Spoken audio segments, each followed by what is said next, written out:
Hello viewers, நீ நம்ம பார்க்க போகிறது ஒன் பீஸ் எபிசோட் 1152 பார்ட் 2.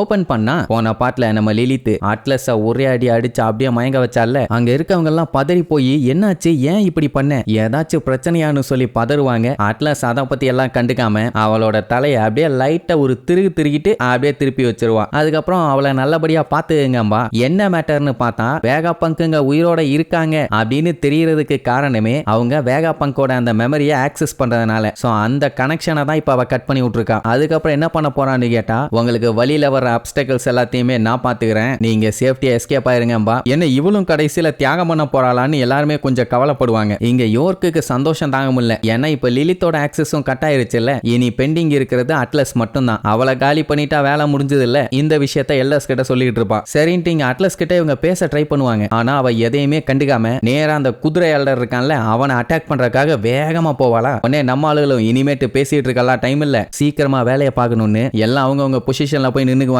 கப்பலை ஸ்டார்ட் பண்ணி பூஸ்டர் ஆன் பண்ண ரெடி ஆயிட்டாங்க. அதே நேரம் இங்க அட்லஸ் வேகமா போய் அந்த எல்டரை அட்டாக் பண்ணலான்ட்டு போகும்போது கத்திய வச்சு அவளோட கைய ஒரே வெட்டு. ஆனாலும் அவன் நிறுத்தவே இல்லை. அந்த ஆளை பிடிச்ச அலேக்க ஒரு தூக்கு. அந்த ஆளுக்கே புரியல. இந்த கேப்பை யூஸ் பண்ணி நம்ம ஆளுக பூஸ்ட் ஆன் பண்ணி விட்டு சும்மா பீச்சுக்கிட்டு போவாங்க. சோ ஒரு வழியா அட்லஸோட ஹெல்ப்னால குதிரை எல்டர்ட்ட இருந்து தப்பிச்சிட்டாங்கன்னு வைங்க. இப்ப இப்படி பறந்து வரத சஞ்சய் மத்தவங்க எல்லாருமே பாத்துருவாங்க. பறந்து வர நம்ம ஆளுகளுக்கு என்ன ஒரு பீதினா, கீழே வேற குபு குபு குபுன்னு நெருப்பு எரிஞ்சுக்கிட்டு இருக்குது. இவங்க போற வேகத்துக்கு கப்பல் கடல்ல போய் லேண்ட் ஆகுமாங்கிறதே ஒரு டவுட். ஏதாச்சும் கிச்சக்கா முச்சக்கா ஆச்சுன்னா அவ்வளவுதான், காட்டுல விழுந்து கண்டமாயிருவாங்க. இங்க அட்லஸ் எவ்வளவு நேரம் தான் முக்குன்னு முக்கிய அந்த மொட்டையை தள்ளுவா. அவங்கள காப்பாத்த ஒன்ன நீயே சாக்ரிஃபைஸ் பண்ணிட்டியா, சரி ஓகேன்னு சொல்லிட்டு அவளுக்கு ஒரே போடு. அவ்வளவுதான், சோழிய முடிஞ்சுன்னு பார்த்தா சிரிப்பா.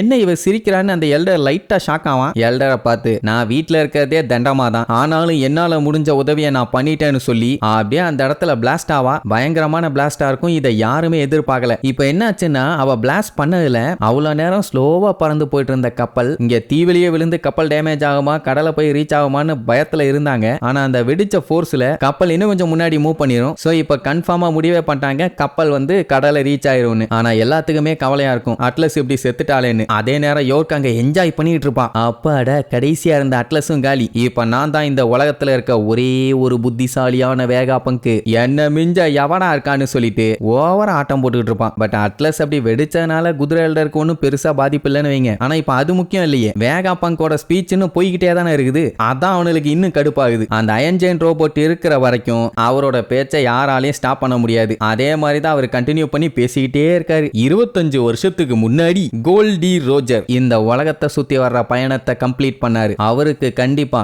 இதுக்கு முன்னாடி என்ன நடந்துச்சு ஏது நடந்துச்சுன்னு இன்ச்சா ஒண்ணு விடாம தெளிவா தெரியும். அப்படி அப்படின்ட்டு பயங்கரமா விஷயத்த பூரா சொல்லிட்டு இருப்பாரு. கேட்கறவங்களுக்கு எல்லாம் ஷாக் ஆகும். இங்க இந்த அயன் ஜெயின் ரோபோட்டுக்கு ஒத்த கை போனா கூட அடிச்சு தெரிய விடுது. அவங்களுக்கு எப்படியாச்சும் இந்த ரோபோட்டை ஸ்டாப் பண்ணி ஆகணும். இனிமேட்டு பண்ணாலும் பண்ணிடுவாங்க. ஏன்னா அந்த ரோபோட் ரொம்ப துருப்பிடிச்சு போய் கிடக்குது. இப்ப கை போயிருச்சு, இன்னும் அடிக்க என்னென்னலாம் தெரியுமோ. 2-3 பேர் சேர்ந்துட்டு ஒரு ஆளை அடிக்கிறது என்ன வீரமாடா, நன்னாரி பாயலாம். பட் அந்த அயன் ஜெயின் ரோபோட்டுக்கு நம்ம ஜாய் பாய்க்கு ஹெல்ப் பண்றோம், அவ்வளவுதான். என்ன ஆனாலும் பரவாயில்ல, உயிரை கொடுத்தாச்சு அவனுக்கு ஹெல்ப் பண்ணுவேன்னு அது ஒத்த கால்ல நிக்குது, சாரி ஒத்த கையோட நிக்குது. இப்ப இங்க இன்னொரு பஞ்சாயத்து என்னன்னா, அந்த சேட்டன் எல்டர் நேரா ஜெயண்டோட கப்பலுக்கே வந்து லேண்ட் ஆயிட்டான். அந்த ஆளுக்கு எப்படியாச்சும் பானியை கொல்லணும். சோ அந்த விஷம் வச்சிருக்க கொடுக்க வச்சு கண்ணா பின்ன அட்டாக் பண்ணுவானா. அது எல்லாத்தையுமே அங்க இருக்க ஜெயின்ஸுங்க எல்லாம் கஷ்டப்பட்டு தடுப்பாங்க. லூஃபி அவங்கள அலர்ட் பண்ணுவான், அந்த கொடுக்கல மட்டும் யாரும் மாட்டிக்காதீங்க, அதுல விஷம் இருக்குன்னு. ஆனா அந்த ஆளு கேப் விடாம அட்டாக் பண்ணிட்டு இருக்கான். இதுல இருந்து எப்படி எஸ்கேப் ஆறது, ரொம்பவுமே கஷ்டப்படுவாங்க. அப்ப லூஃபி இருந்துட்டு பேசாம இந்த ஆளை நம்ம தான் பழக்கணும்னு கையை சுத்திட்டு அட்டாக் பண்ண ரெடி ஆவான். அப்போ பானி பாத்தீங்கன்னா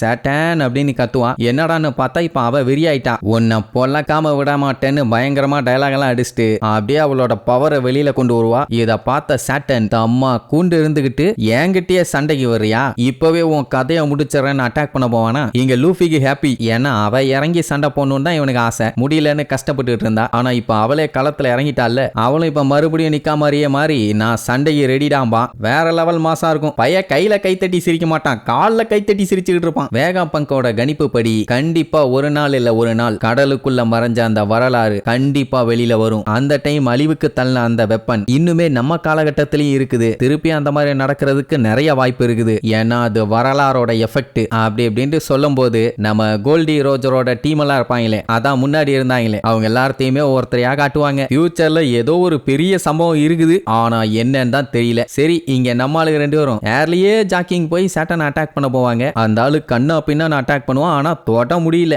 எல்லா அட்டாக்லயும் எஸ்கேப் ஆகி சேட்டனுக்கு தண்ணி காட்டிட்டு இருப்பாங்க. அதுலயும் பானி எல்லாம் ரொம்ப வெறியில கத்திட்டு இருப்பான். டேய் சேட்டன் மாமாப்பா, இல்ல எவ்வளவு தைரியம் இருந்தா என் டேடியை இப்படி பண்ணுவேன், எங்க அம்மாவை ஏன்டா அப்படி கொடுமைப்படுத்தின அப்படி இப்படின்னு ரொம்ப ஃபீல் பண்ணி பேசிட்டு இருப்பான். அந்த டைம் அந்த பழைய விஷயம் எல்லாத்தையுமே அப்படியே பிளாஷ்பேக்கா காட்டுவாங்க. என்னன்னா அவளால சுத்தமா ஏத்துக்க முடியல. வாழ்க்கையில இருந்த என் அம்மா அப்பா 2 பேர்த்தையுமே நீ விட்டு பிரிச்சு என் சந்தோஷத்தையே நீ அழிச்சிட்ட அப்படின்ட்டு பயங்கரமா ஃபீல் பண்ணவ. கடைசியில அவ ஹாக்கி பவர் எடுத்து கைய நல்லா பெரிய சைஸுக்கு மாத்திட்டு ஓங்கி அடிக்க போவா. லூஃபியோட எப்பவும் காமெடி தான், அங்கிட்டும் இங்கிட்டும் ஓடிட்டு இருப்பான். அப்ப அந்த டைம் சேட்டன் இருந்துட்டு சாதாரண பூச்சி நீ என்னையவே எதிர்க்கிறியான்னு அந்த ஆளு ஒரு சைடு கொலவெறியில அட்டாக் பண்ண வந்துட்டு இருப்பான். இப்படி 2 பேரும் ஸ்ட்ரெயிட்டா அந்த அட்டாக் பண்ண வருவாங்க. கண்டிப்பா இதுல சேட்டன் தான் ஜெயிப்பான். ஏன்னா பானி ஒத்தகைய முறுக்கிட்டு வர்றா, அந்த ஆளு ஏகப்பட்ட குடுக்க வச்சுக்கிட்டு வர்றான். ஒண்ணுல மிஸ் ஆனாலும் இன்னொன்னுல வச்சு பொழந்துருவான். அதனாலதான் குறுக்க இந்த கௌசிக்கு வந்தாங்கிற மாதிரி நம்ம லூஃபி இடையில பூந்து அந்த குடுக பூரா சக்க சக்க சக்க சக்கன்னு குத்தி அப்படியே தசை திருப்பி விட்டுருவான். பானியை தடுக்க ஒண்ணுமே இல்ல. சோ நிக்கா பஞ்சுன்னு சொல்லிட்டு ஓங்கி ஒரு அட்டி ஒப்பா பாருங்க. அந்த சீனு வேற லெவல்ல இருக்கும். சொல்ல போனா அந்த இடமே அதிரும். அதுலயும் அந்த கப்பலோட எட்ஜ்ல வந்து மாட்டிக்குவானா, இவ ஃபோர்ஸ் கொடுத்துட்டு அடிச்சதுல அந்த எட்ஜே பிச்சுக்கிட்டு போயிரும். அப்படி ஒரு முரட்டுத்தனமான அடி. அப்பதான் அப்படியே சேட்டனோட மூஞ்சி அப்படியே ஸ்லோ மோஷன்ல காட்டுவாங்க. அங்கங்க பிச்சுக்கிச்சு கையெல்லாம் பாருங்க எங்க தெரிக்குதுன்னு. சோ லூஃபியும் இடையில பூந்து குமாங்குத்து குத்தி இருக்கான். மொத்தத்துல வச்சு செஞ்சிட்டாங்க. அதுலயும் பானி அவங்க அப்பாவை இப்படி பண்ணதுக்காக சேட்டனையும் ஒரு வழியா பழி வாங்கிட்டான். இனி இதுக்கப்புறம் இந்த ஆளு உடனே ரெக்கவர் ஆகி வர்றதுங்கிறது எனக்கு தெரிஞ்சு நடக்காத காரியம்தான். வந்துட்டாலும் ஒன்னும் பண்ண முடியாது, சண்டை போட்டு தானே ஆகணும். அப்போ நம்ம குமாக்கு அப்படியே போக்கஸ் வைப்பாங்க. அவன் அப்படியே லைட்டா சிரிச்ச மாதிரி இருக்கும். என்னன்னா அவனுக்கு சந்தோஷம், இனிமேட்டு நம்ம பொண்ணை யாராலையும் தடுக்க முடியாது. ஐ மீன் அவ ஸ்ட்ராங்கா இருக்கா, இனி அவ லைஃப சந்தோஷமா வாழ்ந்துருவா அப்படிங்கிற ஒரு சந்தோஷமா கூட இருக்கலாம். சரி, இனி இதுக்கப்புறம் நம்ம ஆளுங்க இந்த தீவை விட்டு தப்பிச்சிட்டாங்களா இல்லையான்னு அடுத்தடுத்த எபிசோட்ல பார்க்கலாம். டாடா.